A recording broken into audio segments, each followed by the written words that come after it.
lot of times when I would stop at that door before I went in, I would have to brace up, act a little tougher than I really was. Waylon Jennings was an icon of defiance and an early figure in the outlaw country subgenre of country music.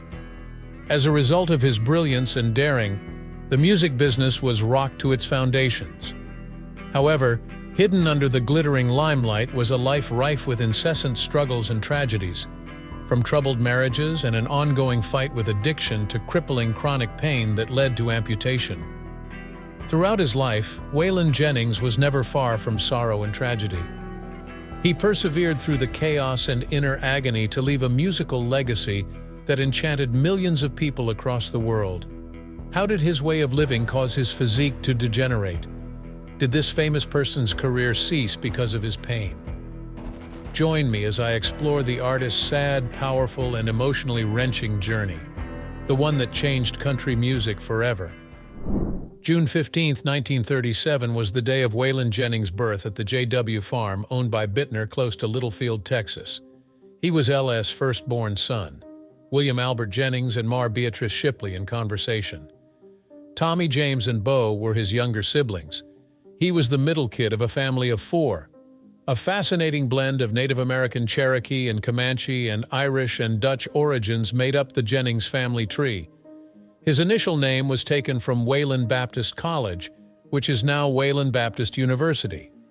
Nevertheless, Waylon seldom spoke about this in interviews, but his mom changed it to Waylon when a Baptist preacher suggested it. Waylon hated his new name at first because it was too country, but he came to accept it and use it to define himself and his career. The Jennings family was poor when he was a kid. His family relocated from the Bittner farm to Littlefield, where his father worked as a truck driver and ran an ice cream parlor. He was also a self-proclaimed amateur musician, playing guitar and harmonica. While Waylon's friends had it easy as kids, he had a rough start. Even as a young boy, Waylon had to deal with the stresses of family and money. In spite of everything, Waylon's natural ability came through. His love for music was evident even as a young child. His mother gave him his first guitar when he was 8 years old, and he picked it up fast and became an expert. He started presenting a local radio show when he was 10 years old, solidifying his position as a prominent young talent in his town. It was Waylon's resiliency that was shaped by his inherent skill and the challenges he faced in life. He didn't quit school because he lacked motivation, but because he had to. He embarked on an incredible musical journey after making this difficult decision. Waylon decided to face hardship head-on with his profound love of music, which would ultimately propel him to triumph over even bigger difficulties in life. In the beginning of his legendary career, Waylon Jennings won a talent competition on Channel 13 with his performance of Hey Joe. His love of music blossomed at a young age. He was already playing guitar and hosting a 30-minute radio program on KV when he was just 14 years old. The Texas Longhorns were Jennings's first band, and they were created swiftly. They performed a fusion of contemporary bluegrass and country music. Even if local audiences weren't always enthusiastic about their performances, he had a tough time getting his career off the ground. After several disciplinary problems, Jennings left school at the age of 16. He supported himself by working as a truck driver and at the ice cream parlor owned by his family. Still, he kept working toward his goal of becoming a musician. A watershed moment in Jennings' life came when he met the renowned rock and roll hero Buddy Holly at one of his hometown shows. Holly saw Jennings' potential right away and chose to guide him. Buddy Holly was crucial in Jennings's professional development. He was more than a mere mentor to him. Norman Petty's studio in New Mexico was the site of Jennings's recording sessions for Joel Blon and When Sin Stops, Love Begins, which Holly had orchestrated.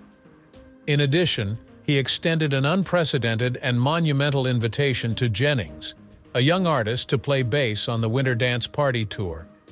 But the good times quickly turned to bad on February 3, 1959, when the Big Bopper, Ritchie Valens, and Buddy Holly died in an airplane crash.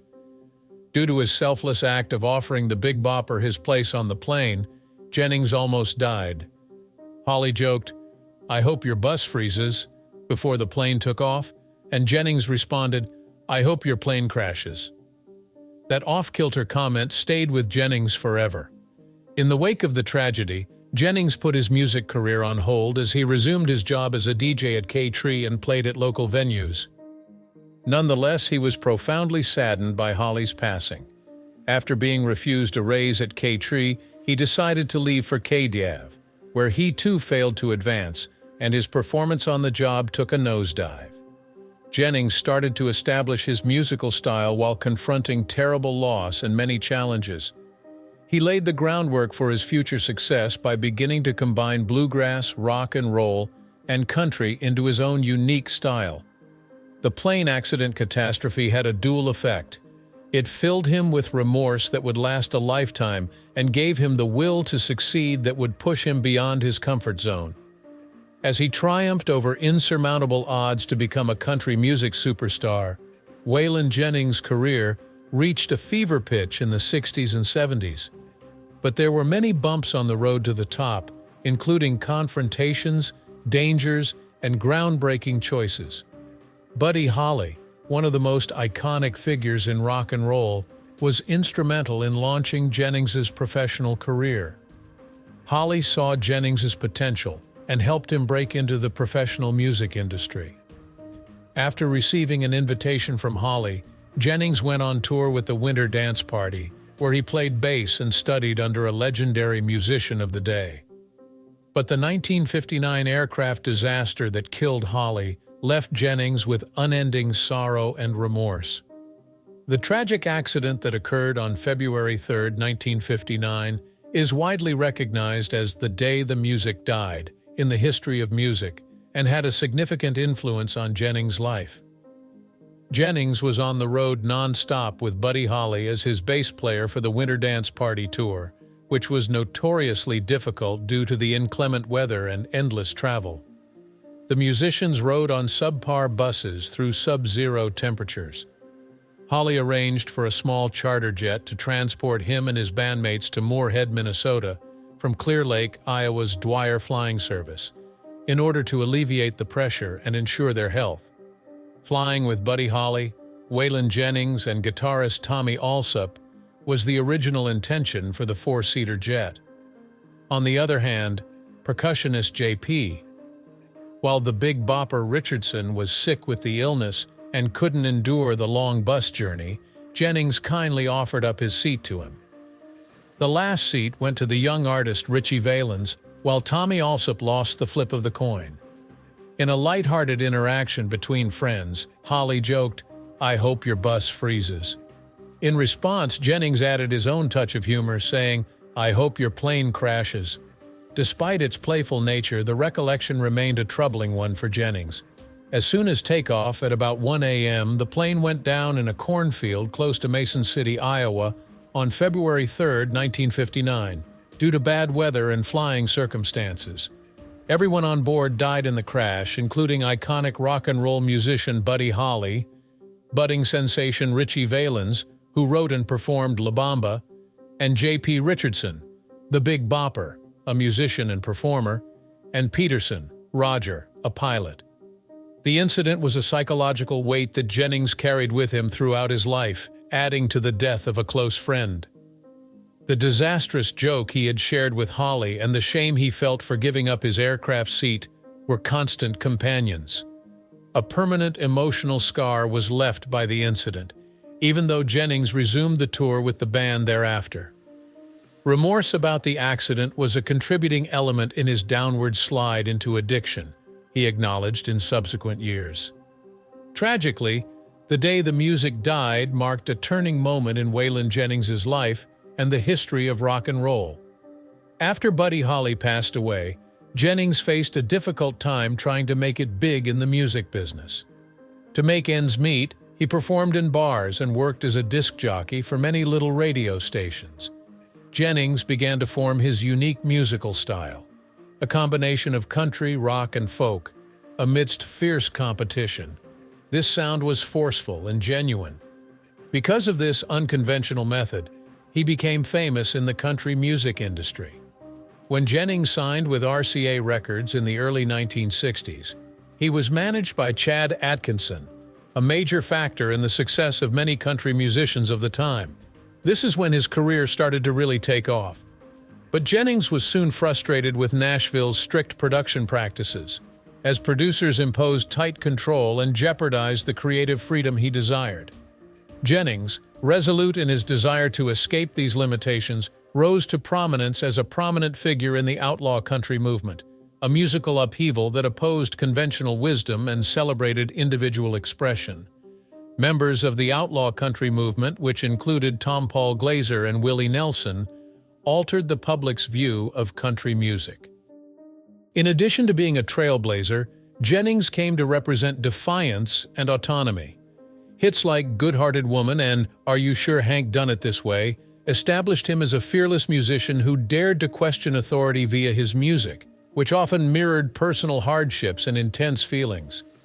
More than a mere musical trend, this represented a daring declaration of revolution in the making of country music. The 1976 album Wanted the Outlaws, which Jennings co-wrote with Willie Nelson, Jesse Coulter, and Tom Paul Glaser, was the zenith of Jennings' career. With its platinum classification, this record marked a watershed moment in country music history. Not only did Wanted the Outlaws catapult Jennings to stardom, but it also cemented the outlaw country movement's place in 1970s popular culture. In addition to this, Jennings' iconic singles Luckenbach, Texas, Back to the Basics of Love, and Mamas Don't Let Your Babies Grow Up to Be Cowboys demonstrated his ability to convey strong emotions through music while capturing the harsh reality of life in the American West. His music struck a chord with listeners because of the way it combined strong melodies, a rough voice, and moving lyrics. The scope of Jennings' achievement went well beyond his solo work. The Highwaymen, a supergroup that included Willie Nelson, Johnny Cash, and Chris Christopherson, was formed in the 1980s by him. With songs like Highwaymen, the band showcased their remarkable talent and made a lasting impression on hip-hop. The unmatched power that resulted from these four titans' partnership touched the hearts of millions of admirers throughout the globe. Another thing that made Jennings famous was his unique way of performing. His distinctive playing style and the legendary Fender Telecaster guitar gave him a sound all his own, strong and dramatic. Along with being defiant, his music was profoundly intimate, sharing universal tales of love, loss, and struggle. For years to come, Jennings was more than simply a talented artist. He was an inspiration. Through the outlaw country movement and his famous songs, he had a lasting impact on country music and helped to redefine it. As one of the most iconic figures in country music history, Jennings' career exemplifies the transformative power of unwavering focus and boundless imagination. Just as Waylon Jennings' personal life was full with problems and turmoil, so did his profession. He was married 4 times throughout his life, and each union changed him forever. Waylon was only 18 years old when he wed Maxine Lawrence for the first time in 1956. Julie Ray Jennings, Terry Vance, Buddy Dean, and Dina Jennings were the couple's offspring. The eldest, Terry, became a competent artist manager after dropping out of school at the age of 15 to accompany his father on tour. One member of the Ray family who was not hesitant to confront Waylon about his betrayal was Julie, who had a reputation for being strong-willed and assertive. Julie Ray's unwavering loyalty made her the one person Waylon genuinely scared, he confessed once. Her untimely death from cancer in 2014 caused immense sadness to those who were close to her. When Dina passed away in 2015, she kept to herself. Her son Buddy, who was named after Buddy Holly, was devoted to carrying on his father's work. Waylon loved his children very much, but his relationship with Maxine was strained due to his carefree youth and the stresses of life. They eventually divorced in 1962. After marrying Lynn Jones in 1962, Waylon adopted Tommy Lynn, who was born to Jones. In 1967, after 5 years of marriage, their union came to an end. The third chapter of his tragic life story began with the dissolution of his marriage to Barbara Rhode. His life took a dramatic turn when he crossed paths with Jesse Coulter. Shotter Jennings, who succeeded in outlaw country music and continued his father's musical heritage, was born to the couple in 1969. During Waylon's lowest points, Jessie was there for him more than just as a wife. By being there for him, she was able to overcome his addiction and despair. As he fought diabetes and heart problems, Jessie was there to give him the strength and encouragement he needed to keep going. Substance misuse became Waylon's anchor as he buckled under the weight of his profession and personal responsibilities. In the 1970s, he started using narcotics with the mistaken belief that they would keep him energetic. But it soon became an obsession that lasted 20 years and cost him an astonishing $1,500 per day on cocaine. He was in danger of losing his family and his work as his addiction wreaked havoc on his body. When Jennings was arrested in Nashville in 1977 for narcotics possession, it was a surprising turn of events. The event took place at a recording studio when his office was searched by the police, who found cocaine. Waylon was facing significant accusations in this high-stakes circumstance, putting his legal future in peril. While in jail, Waylon expertly used loopholes in the arrest process to his advantage in negotiations with his attorney. Due to inadequate evidence, the accusations were withdrawn, and he narrowly avoided prison time. The event cast doubt on the country music star's fame and stained his reputation, even though he escaped jail. But this didn't stop the mental and physical toll that his addiction was taking on him. In an interview with CMA Close-Up in 1984, Waylon admitted, "I've done more drugs than anyone you'll ever meet in your life." That same year, he made the decision that would change his life. He decided to quit narcotics cold turkey without going to rehab. Isolating himself in Arizona, Waylon confronted the agony and suffering of withdrawal directly, with the unfaltering support of Jessie. In addition to providing physical support, Jessie's unwavering love and support helped him persevere through this terrifying experience. They persevered through the storm as a team, and Waylon's determination shone through as he came out stronger than before. Even though his health took a major hit, Waylon Jennings was able to beat his addiction and get his life back. In spite of everything, his doggedness and the unfaltering affection of Jessie Coulter shone a fresh light on his last years. In addition to being an inspiring account of recovery from addiction, his life is a demonstration of how love and perseverance can conquer any obstacle. Health problems and devastating losses characterized Jennings's last years. The great artist faced one more obstacle: the permanent effects of his bad lifestyle during his peak. Jennings smoked heavily for 41 years, with his consumption peaking at 6 packs a day in his twilight years, in addition to his drug use. He suffered serious harm to his cardiovascular system as a result of this behavior. His triple bypass operation in December 1988 for severe artery blockages served as a wake-up call that ultimately led him to give up smoking. "I had to alter my eating habits following the operation," he said. He finally admitted, "Smoking was the cause of my problems." But by then it was too late. Type 2 diabetes, which Jennings had by the early 1990s, had a devastating effect on his health and might cause serious complications. A potentially fatal infection developed as the condition progressed, so he had to have his left foot amputated in December 2001. This choice preserved his life, but also limited his freedom of movement and autonomy. In order to protect his health, doctors recommended that Jennings cease touring. As a result, he put his musical gear up for auction, leading many to believe that his performance days were over. On the other hand, Jennings was not the kind to quickly give up. Despite his deteriorating health, he resumed performing concerts and continued to share his music with fans less than a year later. His undying devotion to music shone through in this return. At the age of 64, Waylon Jennings died on February 13, 2002, from complications caused by diabetes. His untimely demise will live on in music history as a stark warning against the perils of succumbing to the demands of stardom. The accusations and controversies that swirled about Jennings during his legendary career only served to heighten the drama of an already dramatic existence. His interactions with several notable peers, like as Hank Williams Jr. and Merle Haggard, were complicated due to his unfiltered and forthright demeanor. Their strong personalities and diverse viewpoints occasionally caused irreconcilable confrontations, despite the fact that they shared a passion for country music and contributed collectively to the outlaw country movement. The fact that Jennings disobeyed the Nashville music industry's production system also brought him notoriety. He was outspoken in his criticism of what he perceived as an art world that was too limiting. Notably, he once stormed off stage in the middle of a performance because he was unhappy with the producer's plans. By doing so, he demonstrated that he was unyielding in his beliefs and solidified his reputation as an artist who would not back down from a fight to the death.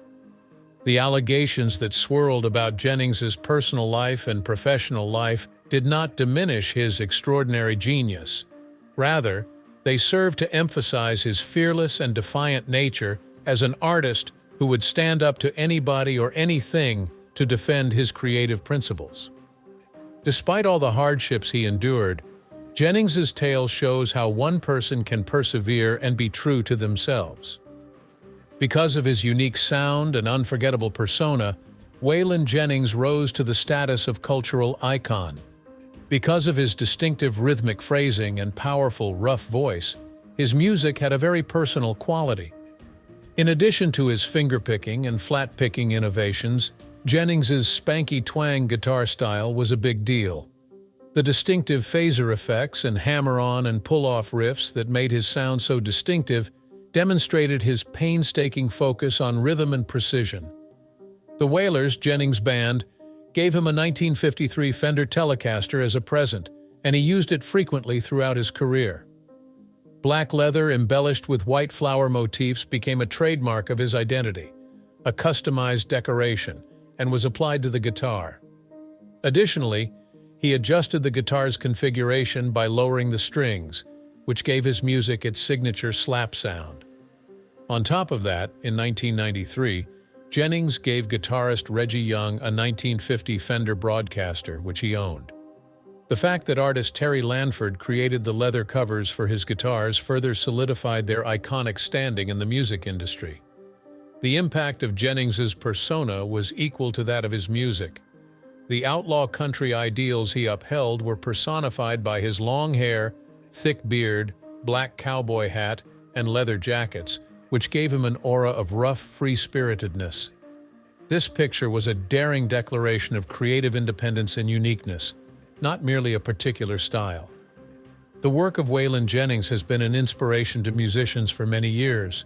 Not only did he completely transform country music, but he also had a major impact on rock and folk. To this day, fans may thank his family, especially Jesse Coulter and Shooter Jennings, for continuing to spread the word about him and his work so that future generations can enjoy it. Fans will never forget Jennings because of his songs, his look, and the tales of his extraordinary life. He went away, but his legacy will live on. In addition to his legendary songs, his tenacity in the face of hardship and his boundless creativity will live on as an inspiration to generations to come. Waylon Jennings' life is a vibrant tapestry woven with deep sorrow and the brilliant brilliance of achievement. He had a life full of emotions, struggles, and profound significance, from fighting hardship and suffering irreplaceable losses to creating an enduring musical legacy. In light of Waylon Jennings' life, what are your impressions? What impact has his image and legacy had on you? Leave a comment with your thoughts, and if you like this story, please subscribe to receive more like it and interesting news in the future. No matter what happens to Waylon Jennings, his legacy will live on. We will meet again in the subsequent video.